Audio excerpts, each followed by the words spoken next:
นั่งสมาธิเนี่ยท่านผู้ใดขาเพิ่นดีมันก็นั่งคตมาธิได้ผู้ใดขาบ่ดีมันก็นั่งคตมาธิบ่ได้นั่งพับเพียบจังสิทนก็นั่งพับเพียบจังซี่ก็ได้มันสินั่งได้บ่บนบ่วันนี้ถ้าหากว่ามันบ่ดีขาบ่ดีก็หาเก้าอี้นั่งดีๆแล้วบัดหาเก้าอี้นั่งดีๆการสิฝึกจิตใจนั่นคือเป็นมีความหมายว่าสิเฮ็ดจังได๋คือบังสะก่อนสติว่าฉันพูดว่าสตินั่นคือกันครับความระลึกได้สัมปชัญญะคือความรู้ตัวใจคือความคิดไปหันคิดไปนี้คิดได้ก็คิดบ่ได้ก็คิดทุกข์มันก็คิดเด้คิดสุขมันก็คิดนะคิดไปสัพพะทนะนะโมอันนี้เป็นใจมันเป็นจิตใจของเฮามันนี่เฮามาคิด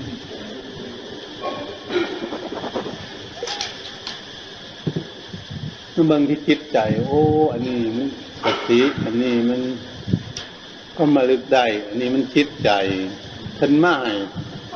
ศึกษานี่มันเข้าใจซะก่อนวันนี้เฮาจะมาคุ้มจิตใจของเฮาให้มันอยู่กับพอทำกรรมฐานนี่เกิดกับลมหายใจเข้าออกนี่ท่านเอานะเอาลมหายใจเข้าออกนี่สิล่ะแล้วใจของเฮามันมาเบิ่งลมหายใจเข้าหายใจออกจะมาเบิ่งเป็นขอทำกรรมฐานเฮาต้องฝึกความระลึกได้ของเฮาให้มันไวๆแน่นี่ก็ความรู้ตัวไว้แน่มันจังสิไปเบิ่งจิตใจของเฮาได้อันนี้เฮามันบ่มีสติอันนึงสติก็บ่มีความระลึกได้ก็บ่มีใจมันก็ไปเท่านั้นแล้วบ่มีผู้จับมันแน่บ่มีผู้คุมมันไม่ผู้คุมมันอยู่มันก็ไปมันไปเก่งแล้วเนี่ยมันออกไปแล้วเป็นเล็กน้อยจนตอนนี้แล้วมันไปคุมมันจักเทียมมันหลดงดมันจักมันกูซ้อยหลดเมืองอุบลมันแลนไปลี่ไล่จับมันก็บ่ทันคือกันกับลูกเฮานี่ล่ะพ่อกับแม่พ่อนี่คือสติแม่คือสัมปชัญญะคือปัญญาลูกนี่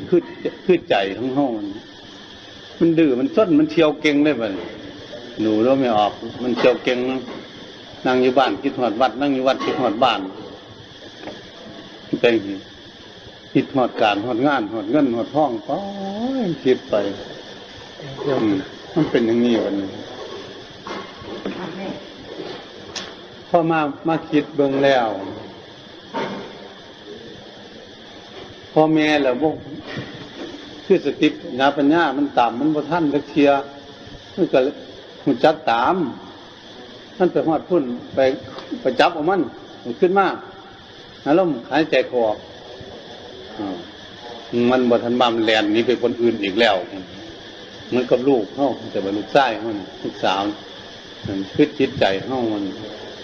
คันมันบ่อยู่นำเฮาสิสอนมันได้จังได๋ลูกชายลูกสาวมันเที่ยวเก่งมันขึ้นมันจับพอนอนอยู่มันยังฝันไปพุ่นมันเที่ยวเก่งขนาดนี้ใจเนี่ยมันยังฝันไปหันไปนี่อยู่โอ้มันเป็นหายอีหลีเด้งัวบ่ฝึกมันคือลูกเฮาน่ะคันพ่อแม่นอนหลับเปิดแล้วแม่นบ่ไปเที่ยวแล้วมันนี่สติปัญญาสติปัญญานี่คือพ่อกับแม่ต้องจับลูกให้อยู่นำแม่นบ่ลูกมันเที่ยวเก่งจับให้มานั่งทั้งหน้านี่ได้สอนมึงไปเที่ยวจังซั่นสิไปเทกไปกินเหล้าเมายาไปทุบไปตีกันแต่ขโมยสิ่งของตำรวจที่จับเด้พอมันว่าให้มันบ่ฟังความกูขามึงตายเด้ว่าให้นี่พอครูหรือว่าให้แล้วนะมันไปอยู่นำแม่มันแม่มันสอนนี่แล้วมึงบ่ฟังความพ่อแม่อะไรพร้อมสิขาตายด้วยว่าซั่นแม่ซ้ำเข้าไปอีกเข้าใจบ่ แม่ก็ลูกหลังลูกไปมันลูกจะไปเด้อแบบนี้ไปเที่ยวเรียนอย่าไปทุบไปตีกันอย่าไปเป็นโจรเป็นขโมยเด้อให้ไปดีมากดีให้เป็นลูกคนหูผู้ดีมันแม่มันบอกคันมึงเฮ็ดบ่ดีนะก็ปิดติดตารางนี่กูบ่ไปเอาออกมาหรอกมึงตายอยู่หั่นล่ะว่าให้มันอีกมันด่ามันอีกพอด่าแล้วมันย่านติดตารางเข้าใจบ่มันก็เลยบ่ไปเที่ยวก็เลยปฏิบัติตนให้เป็นคนดีมันอยู่กับพ่อกับแม่ใจของเฮาก็เหมือนกันนี่มันสตินี่คือพอสัมปชัญญะคือแม่สติระลึกได้ว่ามันคิดมันคิดสัมปชัญญะคือความรู้ตัวมันคิดอีหยังเดี๋ยวนี้คิดเฮามันคิดอีหยังให้มาอยู่กับลมหายใจออกบ่ให้ไปคิดแนวอื่นให้มาอยู่นี่เหมือนกับลูกเพิ่นมาอยู่นี่อย่าคิดไปเด้มันทุกข์เด้มันคิดไปมันไปคิดไปกับอีหยังก็ทุกข์กับอันนั้นคิดไปอยู่กับอีหยังก็ทุกข์กับอันนั้นคิดกับหมาทุกข์กับหมาคิดกับแมวทุกข์กับแมวคิดกับคนทุกข์กับคนคิดกับเงินก็ทุกข์กับเงินคิดกับรถก็ทุกข์กับรถอยากทุกข์บ่ถามใจดิโอ้ยบ่อยากทุกข์แล้วไม่ต้องทุกข์ไปคิดที่หยังว่าซั่นสิให้อยู่สบายเนี่ยมันอยู่กับลมหายใจเข้าออกอายุสบายบ่ต้องคิดหลายกันคิดหลายมันทุกข์คันบ่คิดหลายมันบ่ทุกข์มันบ่ทุกข์หลายคิดน้อยๆคิดจนแนวคิดแนวเดียวภาวนาจะให้เฮาคิดแนวมันดีเข้าใจบ่แนวมันบ่ดีบ่ให้คิดแนวมันบ่ดีน่ะมันทุกข์คิดแนวมันดีมันสุขจุดของจริงของการปฏิบัติภาวนาเป็นอย่างไรต้องรู้จักกระทั่งคิดอันนี้มันทุกข์เด้อคิดอันนี้มันสุขถ้าจะไปหาคิดแนวมันสุขบัดนี้แนวมันทุกข์จะไปคิดมันทุกข์เนี่ยเพิ่นให้รู้จักมีปัญญาจังซี่แล้วก็ได้เฮ็ดให้ใจเจ้าของมีความสุขเข้าใจบ่นี่ภาวนาเพิ่นว่าก็เลยเอามาไว้ให้มันอยู่ซะกันลมหายใจเข้าออกลมหายใจเข้าหายใจออกเบิ่งให้อยู่นี่อย่าไปคิดถึงอีหยังเด้อ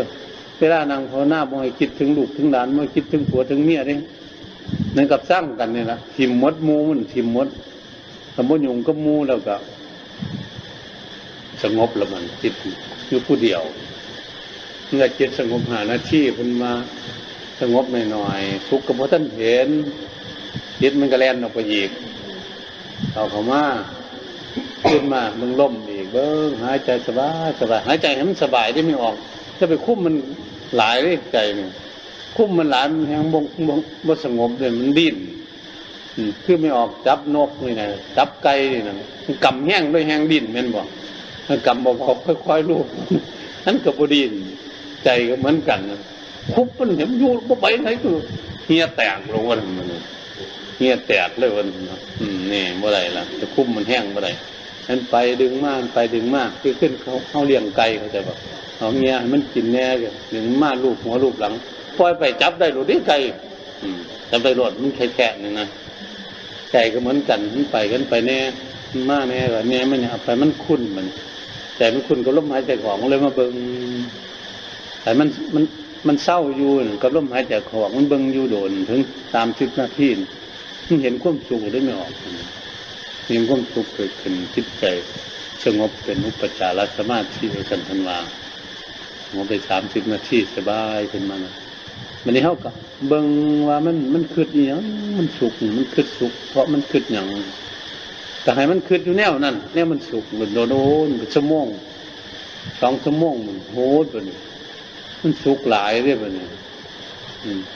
มันบ่คิดอีหยังมันอยู่ซื่อ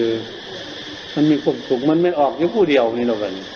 อยู่ผู้เดียวผู้เพิ่นบ่มีใครมากวนนอนอยู่ผู้เดียวมันก็สบายเนาะไม่ออกสบายใจก็เหมือนกันบ่คิดหยังมันมีความสุขลมนี่ก็เหมือนบ่มี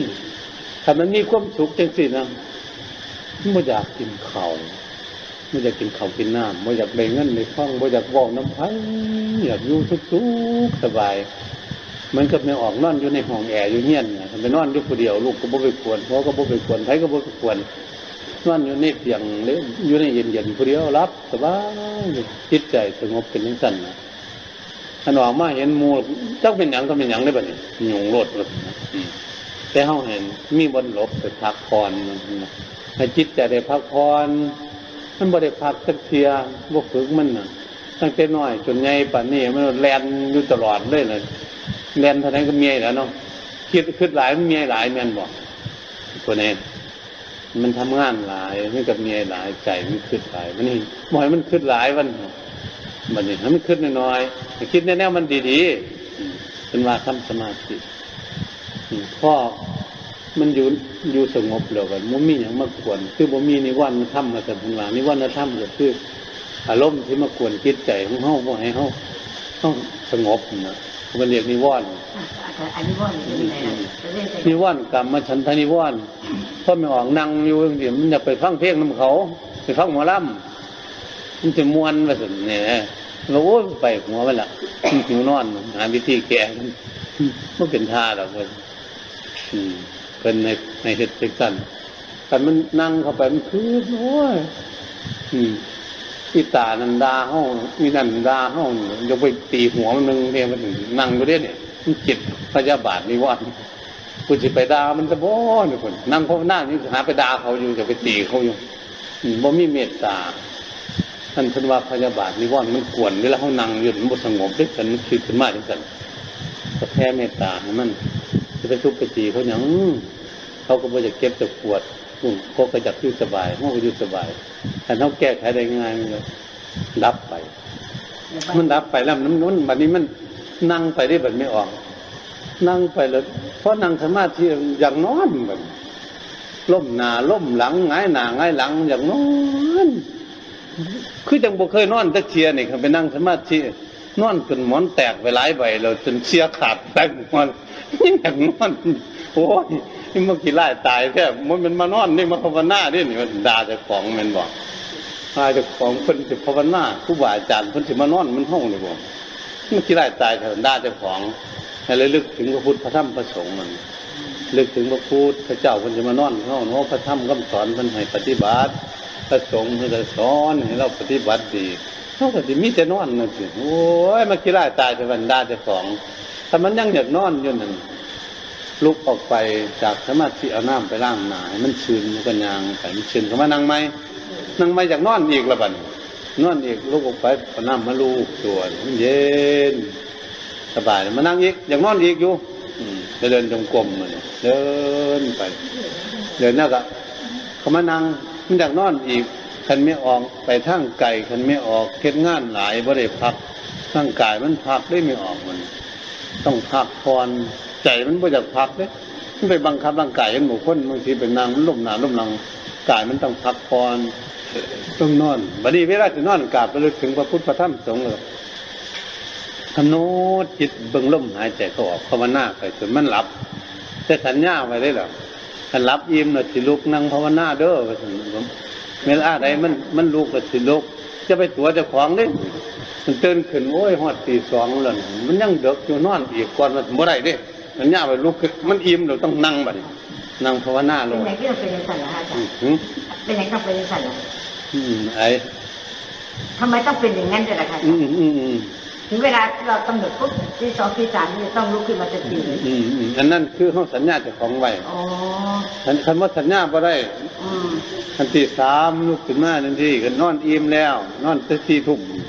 นอนอิ่มแล้วก็ลุกมานั่งสมาธิคันว่าสัญญาว่ามันสิขี้ข้ามนี่บ่ต่อกันเข้าใจบ่มันบ่ได้เด้อหัวค่ำมันกินข้าวหลายเพิ่นจังบ่กินข้าวหลายเพียนกินข้าวหลายมันอยากนอนเข้าใจบ่นอนเท่าไรแห้งอ้วนเท่าไรแห้งนอนนี่นั่นน่ะเพราะว่ายังมื้อแลงเพิ่นบ่ค่อยกินข้าวนี่พระเพิ่นจังสันข้าวมื้อเดียวอยากให้ร่างกายมันเบาบ่ให้มันง่วงเข้าใจบ่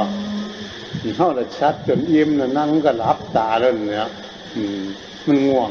เวทนาล่ะค่ะบัดนี้บัดนี้ต่อมาบัดนี้อุทจักขุจจะนั่งแล้วบ่อยู่นำเจ้าของแล้วคิดไปทั่วทิศทั่วแดนนี่ท่านบ่นั่งบ่คิดเด้เพราะไปนั่งสมาธิหาแต่แนวมาคิดถ้ามันคิดอีหยังแนวหามาหมดมันคิดอยู่นั่นจิตใจฟุ้งซ่านบ่สงบเป็นให้เจริญมรณานุสติระลึกถึงความตายมันสิไปตายทั้งไหนไปอยู่ไสก็ตายคือกันนั่นแหละเนี่ยอันนี้บังคับจิตไว้เพราะมันเห็นจังซั่นมันจังสิเศร้าเศร้าขึ้นจิตใจฟุ้งซ่านบัดนี้ต่อมาก็วิกิกิจฉานิวรณ์มัน นั่งเข้าไปโอ้ยไปหาอาจารย์หนึ่งเพิ่นก็ให้เอาพุทโธเนาะมาหาอาจารย์หนึ่งเพิ่นให้เอาวันนั่นบัดให้เอาหยังให้เอาลมหายใจเข้าออกหาอาจารย์หนึ่งประยุบหนอพ่องหนอหาอาจารย์หนึ่งสมาทหังให้หาหลายอาจารย์จักเจ้าอย่างเพราะไปนั่งจักเจ้าอาจารย์ไหนไปไล่ของอาจารย์ไปหลายวัดก็ได้แห่งไล่หลายอย่างนั่งอยู่จนเจ็บแอวก็บ่สงบแล้วบัดนี้ให้เอาวันเดียวจะเอาวันไหนกรรมฐานจะลมหายใจเข้าออกจะลมหายใจเข้าออกอย่างเดียวกรรมฐานอื่นบ่เอาเฮ็ดทุกมือไปจะ5 เดือน 6 เดือนตั้งใจหรือเป็นปีถ้าจิตบ่สงบจังเปลี่ยนต้องเอาอันเดียวเลยคือจับป่าเนี่ยคันจับ2 มือมันรุดเนาะไม่ออกจับมือเดียวเลยมันอยู่ป่าถ้าคอธรรมฐานกรรมฐานก็เอาคอเดียวตั้งใจประพฤติปฏิบัติฝึกหัดนั่งทำสมาธิอยู่เมื่อกรรมฐานคอเดียววันนี้แต่ว่าอยู่ในคอเดียวแล้วมันใจมันจะมุคิดหลายคอบ่ต้องสงสัยดอกนั่งสมาธินี่ครูบาอาจารย์เพิ่นนั่งสมาธิจิตใจเพิ่นสงบจิตใจเพิ่นมีความสุขเข้าก็จะสุขเหมือนกันตัวทั้งนั่งทั้งปฏิบัติจะว่าจะคล้องไปคืดทั้งหลายแต่ว่าไปสงสัยมันอย่างมันปฏิบัติมาได้บรรลุธรรมทำให้จิตใจมีความสุขมีจิตใจสงบอยู่เยือกเย็นใจสบายใจเห็นบทหลวงปู่เท่าๆด้วยหลวงปู่ใดก็ได้มันไปหาเพิ่นนั่นแขวก็บ่มีเนาะไม่ออกนั่งหัวคุยกับลูกกับหลานเข้าไปกราบเพิ่นเวลาเฮานมหน้าเหี่ยวอยู่หัวก็บ่เป็นมันยังนมอยู่ก็ได้ใจมันบ่สุขใจมันทุกข์เห็นเป็นงี้บัดนี้ขันหาย่างนี่มันบ่มากวนใจเฮามันก็สงบเรื่องมันจะอยู่สงบก็ลมบัดนี้แน่ถ้ามันบ่มีหยังมากวนเพิ่นว่าบ่มีนิวรณธรรมมากวนถ้ามันสงบหน่อยๆก็เหมือนเขาต้นหอมบักม่วงเนี่ยอยู่เมืองอุบลคันไปตากแดดมากของบักม่วงเพิ่นเย็นแน่ร้อนแน่มันบ่มันร้อนคือจิตบ่สงบมันเย็นคือจิตสงบบัดนี้ออกจากหอมบักม่วงแล้วเข้ามาในศาลาในบ้านมีพัดลมเป่าเย็นกว่าเก่าบัดนี้อุปจารสมาธิเปรียบเทียบใหม่บัดนี้พอมันเย็นกว่าเก่าเข้าห้องแอร์บัดนี้อยู่เฮียนเฮาน่ะห้องแอร์ไปนอนอยู่ผู้เดียวมีเตียงมีหมอนนอนปิดห้องรับสบายบ่มีไฟมากวนเป็นจังซั่นคือจิตสงบเป็นสมาธิเพิ่นว่าบ่อยากออกมาเด้บัดนี้เพิ่นอยู่ในห้องแอร์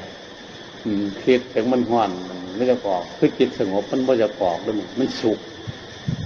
บ่อยากกินข้าวกินน้ำบ่อยากว้าน้ำไผอยากนอนเล่นบ่ให้ไฟมากวนคือบ่มีหยังมากวนมันก็อยู่ผู้เดียวคนอยู่ผู้เดียวมันอยู่สบายเลยมันมีความมากวนใจก็เหมือนกันเพราะมันอยู่ในสงบเป็นสมาธิมันจะเป็นจังซั่นจะเป็นสงบอยู่จังซั่นเป็นสมาธินั่นเป็นจังซี่บัดนี้พูดมันปวดเนาะบัดนี้นั่งเนาะบัดเนาะวิธีแก้มัน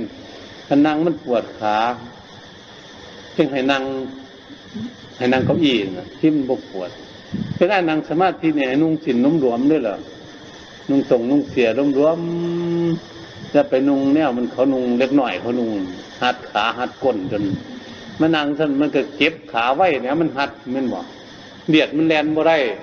เดียดแล่นบ่ได้มันก็เจ็บคือเฮาพับอย่างนี้เดียดแล่นมานี่มันก็เก็บเพิ่นยังให้นั่งเก้าอี้ดีๆผู้เฒ่าแก่เฮาเอาสติสัมปชัญญะเพิ่นคุมจิตเฮาบ่ได้มาคุมขาได้ไม่ออกคุมใจเพิ่นนี่เดี๋ยวนี้ทำสมาธิคุมใจมันอยู่มันสงบเพิ่นเนี่ยเฮาไปคุมจิตใจเฮาก็นั่งเก้าอี้ได้แล้วไปบัดนี้นั่งเบิ่งจิตใจคุมที่จิตใจเนี่ยคันมันปวดขาแบบบ่หัวซ่ามันปวดหลังปวดแอวหัวซ่ามันเลยมันคิดว่ามันเอาตั้งแต่กรรมฐานนี่แหละเอาแต่ลมหายใจเข้าออกเบิ้งเอาจิตมันอยู่ก็ลมหายใจเข้าออกพอไปคิดกับมันแล้วมันปวดเขาก็บอกว่าเวลาลุกไปแล้วมันเศร้าอยู่ดอกบอกมันยังเสียวแต่มันยังปวดอยู่ใจมันไปอยู่บนปวดตัวนี้บนอยู่กับลมนิดหนึ่งมันอยู่น้ำขาน้ำแอวมันใจไปคิดนึงขันเขาพวกไปคิดก็มันบกเก็บดอกไม่ออกบกคิดคือกันก็ไม่ออกไงขันไปเบิ้งหมอลำซิ่งเนี่ยไม่ออกกันเบิ้งแต่เขาพูดเต้นอยู่ทั้งหันมันนั่นขาแต่ของเราดูเบิ้งนั่งทักแบบปุ่นหัวคำจนหัวแก้งโคโลรถว่าเก็บตะเทียขาหนึ่งโอ้ยแม่นบอกไอ้เบิ้งหนังเนี่ย3 ชั่วโมงครึ่งม้วนหนึ่งเนี่ยนะมันบ่เตียงดอกขามันใจมันบ่อยู่น้ำมันไปอยู่น้ำจอหนังเนี่ยเขาแยก เขาแยกออกจากมันเจ็บบ่ให้ไปขึ้นน้ำมันแมนบ่บังดูเขาเล่นไพ่ไม่ออกนั่งแต่หัวคำหัวแจ้งนั่งย่อๆเท่านั้นเล่นไฮโลเนี่ยมันบอกปวดจมมาเจ็บขาแล้วมันยุ่นไฮโลคนใจมันแมนบอกเล่นบอกมันอ่ะกอกล็อกมันนี่เอ้ามันเอาใจมันไปน้ำขามันก็เก็บแล้วขากูอยู่มันเก็บขากูจะหักแล้วแต่คันว่ามันย่านมันจะหักมันโอ้ยอาจารย์มันก็ขาขาดก่อนห้องมันเลยเว้ยมันดังหลายกว่าห้องอาจารย์มันยังบอกขาขาดเก็บอยู่บ่ฮะแสดงเพิ่นเก็บคือกันเจ็บคือกันแล้ว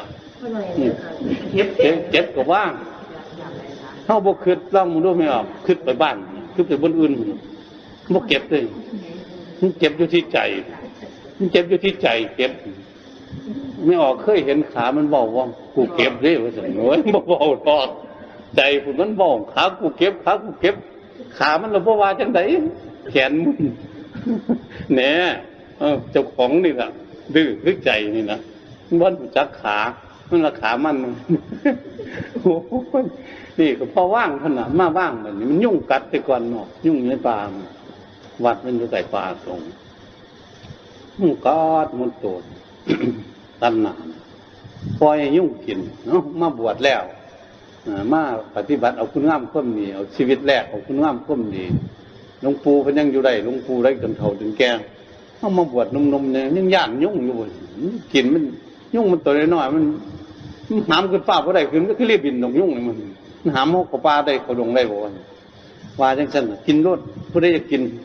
สิทานให้เลียดนี่มื้ออื่นจะไปบิณฑบาตเขามาฉันเขาเอาไม้ดอกเลียดนี่มันเพราะนึกจังซี่ล่ะไม่ออกนึกสิว่างเลยรำคาญยุ่งกับหลายๆตัวกัดชิมมดแต่จิตใจมันสงบวูบลงไปเลยเป็นสมาธิเลยนั่งได้3 ชั่วโมงกลัวแล้วบวชได้21 มื้อนึงก็มาบวชเนี่ยบ่ได้เฮ็ดโดนเด้มันคันเอาอีหลีมันถึงเฮ็ดอีหลีเฮ็ดอีหลีมันก็ได้ของอีหลีแล้วอีหลีแม่นบ่เฮ็ดหยังก็ได้ท่านบ่เฮ็ดมันก็บ่แล้วทำจริงมันย่อมเห็นของจริงทำเด่นก็บ่เห็นของจริงแหมตรงนี้เพิ่นว่าถ้ากันเฮ็ดอีหลีมันก็ได้แล้วไม่ออกตำหูกเล่ามึงแน่นตั้งแต่ตำมันก็แล้วเนาะเป็นมอนคิดฉินมีนางนู้นมันก็ได้นุ่งอีหลีน่ะไปงานบุญอีหลีเลยแนวท่านมื้อนี้ตำมื้ออื่นบ่ตำมื้อตำมื้อนึงบ่ตำอยู่นั่นบ่ได้นุ่งแล้วแม่มันนั่นล่ะเดือนนึงก็บ่ได้นุ่งแต่สิ้นพื้นเดียวแน่ส่งพื้นเดียวเสียคือกันมันต้องเฮ็ดคุมือแม่นบ่เฮ็ดไปมื้อละเล็กละน้อยเฮ็ดแต่ให้มันขาดหลายภาคสวดมนต์อยู่บ้านอยู่ซองนั่งสมาธิให้ใจสงบทำใจสบายถ้ามันยังบ่ได้เฮ็ดบ่ได้มันสิสบายขึ้นหาเอาของเจ้าบ่คิดหาว่าเสียจังได๋ใจของมันจังสิสบายคิดเบิ่งอย่าให้มันไปวุ่นวายกับอีหยังเพิ่นว่าทำสมาธิในตัวก็นอนซะก่อนมันสบายแล้วนอนตื่นขึ้นมาเฮ็ดมันสิค่อยสงบดอกมันบ่แม่นเฮ็ดง่ายๆเด้อเนาะมันค่อยเฮ็ดอีหลีดิของดีบ่มีดอกเฮ็ดง่ายในโลกเฮ็ดเทียนเล่ามึงแน่คันเฮ็ดมันงามบ่แล้วง่ายเด้เฮ็ดเทียนก็ได้แต่เฮ็ดเส้นมีก็เหมือนกันมัดมีเนี่ยโอ้ยเบิ่งอยู่ซั่นล่ะเบิ่งมัดปานนั้นนี่แม่ตะมามัดนี่เขาสิย้อมเอาหลายสีสมัยใช่มั้ยมัดมีไหมนี่ย้อมสีสิวสีประสิวเต็มกลมห้องเป็นกับมัดคงหนีแล้วไปย้อมมาแก้ออกมัดไหมอยู่ยันแม่นบ่มัดเป็นโอ้ใส่ความเพียรน้องสาวไหมเนาะผู้ใดสาวผู้ดีก็เซ็นมาโลกพกเป๊กแล้วผู้ใดสาวดีก็งามแม่นบ่นั่นน่ะผู้มีความเพียรตำสินมีก็เหมือนกันผู้ใดเก่งก็หิ้มมันทอกันแม่นบ่หิ้มก็งามหิ้มผ่านท่านเฮ็ดบ่ลุกปูปับมันก็บ่งามแล้วหิ้มผ่าก็บ่งามมันจะพบปานกันเขาสอยเขาวานแม่ก็ว่าแม่ลูกก็ว่าลูกแล้วมันหูขึ้นยำหมานี่มึงอ้ามทั้งแม่ทั้งลูกตำหูเพราะมันเพี้ยนแม่นบ่คอยเฮ็ดอันนี้ก็ค่อยๆตั้งใจไม่ออกคอยปฏิบัติบัดนี้คอยปฏิบัติไปสุขเป็นของเจ้าของได้ไม่ออกเลยแต่แม่นพอออกเพิ่นบ่ภาวนามันก็ทุกข์ของมันแต่ไม่ออกภาวนาไม่ออกสงบไม่ออกประจุของไม่ออก ของไผของมันนี่ปั่นกันบ่ได้ที่ไม่ออกศีลก็ปั่นกันบ่ได้ไม่ออกมารักษาศีลไม่ออกก็ได้ศีลพอออกมารักษาก็บ่ได้จักขอมันวุ่นวายของมันไม่ออกมานั่งสมาธิจิตใจสงบดีจิตใจเย็นดีพอออกมันก็จมอยู่หั่นน่ะมันฮ้อนนึงปื้ดปื้ดปัดเลยตีฟ้าเงี้ยนอยู่น่ะร่างหัวมันผมประวัติเด้เนี่ยคันหัวมาเฮ็ดได้หัวก็สบายเมียจมแบบอยู่มันก็บ่จมน้ำหนักหัวมันเพราะหัวมีศีลธรรมของไผของมันเนี่ยหัวกับเมียยังปั่นกันบ่ได้ดิของมันเป็นของไผของมันถึงว่าอัตหิอัตโนนาโถตนแรกเป็นที่พึ่งของตนโกหินาโถปโรชยาจะพึ่งใครเราพึ่งที่พึ่งได้ทำบุญนี่เพิ่งได้อยู่ฝากเงินมาฝากของมารักษาศีลบ่ได้แล้วของไผของมันน่ะทางภาวนาแห่งไปไงแบบของไผของมันผู้นึงสงบผู้นึงบ่สงบนี่บ่คือกันนะไปเห็นคนสงบหน้ายิ้มแย้มแจ่มใสไม่ออกพอออกคนบ่สงบมันหน้าอยู่ไม่เป็นนางน้ำมูลทั้งสินั่งย่อๆทั้งเทียบอย่างทั้งสิจมอีหยังของมันแหมมันบ่สงบมันก็ทุกข์ของมันแม่นบ่เฮาก็บ่ทุกข์บัดนี้นี่ผู้เฮาปฏิบัติได้อยากให้ฝึกจิตใจคันฝึกจิตใจสงบแล้วมันคือกันกับลูกเฮาอยู่น้ำพ่อน้ำแม่แม่นบ่สอนมันได้บัดนี้ใจของเฮาสงบสติสัมปชัญญะนี่สติมันระลึกได้ว่าจิตมันคิดสัมปชัญญะรู้ตัวมันจะคิดกับอีหยังถ้ามันคิดอับอีหยังทุกข์อย่าไปคิดเนี่ยมันจักบ่สติปัญญามันสอนจะไปคิดแนวมันคิดแล้วมันทุกข์เด้นี่จะไปคิดเด้อมันบอกด้วยมันสอนจิตใจมันเลยมีปัญญาเกิดขึ้นโอ้ยคิดเอาปานนี้แล้วทุกข์มาโดนปีแล้วทุกข์หลายเที่ยแล้วโกรธเขาก็เศร้าโกรธ3 ปีทุกข์3 ปีโกรธ5 ปีก็ทุกข์5 ปีว่าเป็นท่านี่ก็เรียกละความโกรธละกิเลสนี่มันจักบ่นี่เป็นมันไปเฮ็ดตำหยังมันเกิดทุกข์ก็รีบซะบัดนี่แก้ไขบ่อยากทุกข์ด้วยเนี่ยนี่ออกบ่อยากทุกข์ก็ต้องแก้ไขด้วยตนเองนี่บัดเจ้าของไปเฮ็ดหยังทุกข์ก็เศร้าซะแหน่มันฮู้จักทางไอ้เว้าอีหยังมันผิดเถียงกันก็เศร้าซะเศร้าด้วยบัดอันไปคิดอีหยังทุกข์ก็เศร้าคิดเนี่ยเขาฮู้จักทางคิดด้วยบัดเพิ่นว่าปฏิบัตินี่อยากให้จิตใจของเรานี่ฉลาดให้มันหามันทางมันถูกทางไปมันไปบ่ถูกคือไม่ออกย่างไปอำเภอนี่นั่นนี่ไปวารินไปเมืองอุบลชาติไปทางใหม่ไปศรีสะเกษเป็นก็แล้วพุ่นน่ะบ่เข้าเมืองอุบลเลยแม่นบ่บอกเขาวัดประฟาดไปเดินโบกพุ่นไม่พอกินหลังทุกข์แล้วหาขโมยของเขาบอกให้เว้าดีๆแล้วไปด่าซะมันบ่จักทางคิดดีๆแล้วคิดแนวบ่ดีกับเขาของทุกข์ก็บ่จักแม่นบ่นี่ให้จิตใจสงบแล้วมันหูจักมันเฮานั่งอยู่ซั่นน่ะมันคนสงบนั่งผู้ใดสิเข้าประตูมานั่งอยู่ซั่นน่ะสงบหูจักเลยเด้ผู้ใดสิเต้นผู้ใดเลี้ยวหน้าเลี้ยวหลังหูจักหมดเนาะนี่จังซี่ล่ะคือจิตสงบจิตสงบมันหูจักทางถูกทางผิดนี่เป็นจังซี่มันฉลาดอยู่ตรงนี้ก็เลยหูจักบอกกับลูกกับหลานกับผัวกับเมียกับพี่กับน้องกับหมู่มันผิดภัยแล้วคนสงบมีแต่คนบ่สงบน่ะผิดกันไม่ออกแม่นบ่คนสงบนี่บ่ผิดฟังเขาเว้ากันเขาเถียงกันโอ้จังว่ามันสิตีกันน่ะมันรู้จักบ่ได้คนสงบคนบ่สงบเนี่ยมันตีกันอยู่เนี่ยจิตใจของเฮามันเป็นจังซี่ไม่ออกคือกันมันบ่ฉลาดคือเห็นเขาเมาเหล้าเนี่ยเขากำลังตีกันนั่นนี่มันก็เลยคือสมมุติว่าคนบ่ฉลาดผู้ใดบ่ฉลาดก็เลยเข้าไปห้ามเขากำลังตีกันห้ามเข้าไปใกล้ๆไปจับแขนมันกำลังตีกันมันตีผิดเลยใส่ปากเข้าไปแล้วเจ็บออกมานี่คือจังซั่นใจเฮาเหมือนกันอันมันบ่สงบเพราะเขาด่าท่านมันแล่นไปหาเขาบุญกันบ่มันไปสร้างเขาบุญนี่มันบ่สงบมันแล่นออกนี่อยู่นี่คันมันบ่แล่นออกไปมันสงบเขาสิตีกันเขาเมาเรายุ่งห่างถึงบอกว่าเขาไปไกลมันตีบ่ได้คือยุ่งห่างบ่เขาไปยุ่งจิตใจสงบเขาด่ามันก็บ่ไปกวนเขาแหมส่วนมันก็มีปัญญาทั้งทีแล้วมันฉลาดถ้าจิตใจสงบเป็นสมาธิมันจะฉลาดเฮ็ดการเฮ็ดงานเฮ็ดอีหยังต่างพูดจาปราศัยคุยกันอีหยังคิดอีหยังหาแต่เรื่องดีๆด้วยบัดนี้หาแต่แนวมันถูกตามทำนองของธรรมในทางที่ชอบตามหลักพุทธศาสนามันว่า น้ำผ้าจะของสูบแบบขี่รถไปจะสูบหรือคนสงบขี่เรียบินไปคือว่ามันบ่ขี่เรียบินมานั่งสักคนนะนครชิดนี่จะนั่งจากคุณไม่ได้กล่าวเมือง